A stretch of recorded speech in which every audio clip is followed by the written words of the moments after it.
ఇప్పుడు ఫినాయిల్ ఉంది అని చెప్తాడు, మళ్ళీ ఇంకోటి అసలు నెయ్యలేదు అంటాడు, మళ్ళీ అడ్డీ లేదని చెప్తాడేమో, దేవుడే లేడని చెప్తాడేమో. ఏం చెప్తాడో ఆయనకే అర్థం కావట్లేదు. ఆయనకు మతి భ్రమించి మతిమరుపు జబ్బు ఉంటుంది ఒకటి, ఆ మతిమరుపు జబ్బు వచ్చినట్టుందేమో. ఏం మాట్లాడుతాడో ఆయనకే అర్థం కావట్లా. ఇప్పుడు చెప్పింది అప్పుడు గుర్తుండదు, అప్పుడు చెప్పింది ఇప్పుడు గుర్తుండదు. ఏం చెప్తాడో అల్జీమర్ డిసీజ్ అని ఒకటి ఆయనకు వచ్చినట్టుంది. అందుకు ప్రసార పక్కన వాళ్ళు అందిస్తున్నట్టున్నారు. ఈ లడ్డు కల్తీని పట్టుకునే ఈ 5 ఏళ్ళు ఈదగలగాలని ఆయన చేసినటువంటి కుట్ర.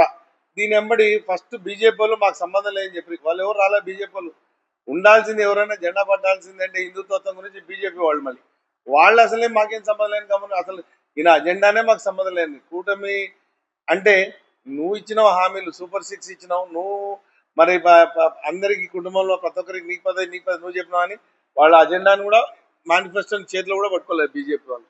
దాన్ని పక్కన పెట్టేసి మళ్ళీ నెక్స్ట్ ఎవరున్నారు, పవన్ కళ్యాణ్.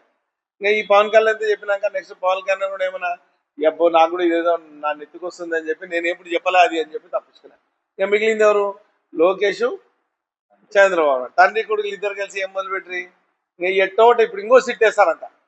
ఇంకో సిట్ వేసి ఎట్టోకట ఇది ఈ కల్తీ ఉందని, ఇప్పుడు కల్తీ ఉందని తేల్చడం వలన ఎవరి మనోభావాలు దెబ్బతింటున్నాయన్న విషయాన్ని ఇంత కూడా ఇంగిత జ్ఞానం లేదా? హిందూ భక్తుల మనోభావాలు దెబ్బతింటున్నాయన్న విషయాన్ని ఎవరు ఏమైనా దేవుడు ఉన్నాడు, కలియుగ దైవం అన్నట్టు వెంకటేశ్వర స్వామి ఉన్నాడు. దీనికి పాప పరిహారము ఈ జన్మలోనే చంద్రబాబు నాయుడు అనుభవిస్తాడు. ఒకసారి వెంకటేశ్వర స్వామి ఆయనకు ప్రాణ భిక్ష పెట్టినాడు అలిపిరిలో. మరి ఆ ప్రాణ భిక్ష పెట్టిన తర్వాత ఆయన ఇంకోసారి దేవుడిని అపరాధం చేయకూడదు, అపచారం జరుగుతుందన్న విషయాన్ని ఎట్లా మర్చిపోయినాడో మరి ఆయనే తెలియాలి. మేము ఈ సందర్భంగా కోడుమూరు నియోజకవర్గం నుంచి వైఎస్ఆర్సీపీ పార్టీ నాయకులందరం కూడా ప్రజలందరికీ తెలియజేయమంటే ఈ యొక్క సమస్యను ఇక్కడితో ముగిస్తే మంచిది.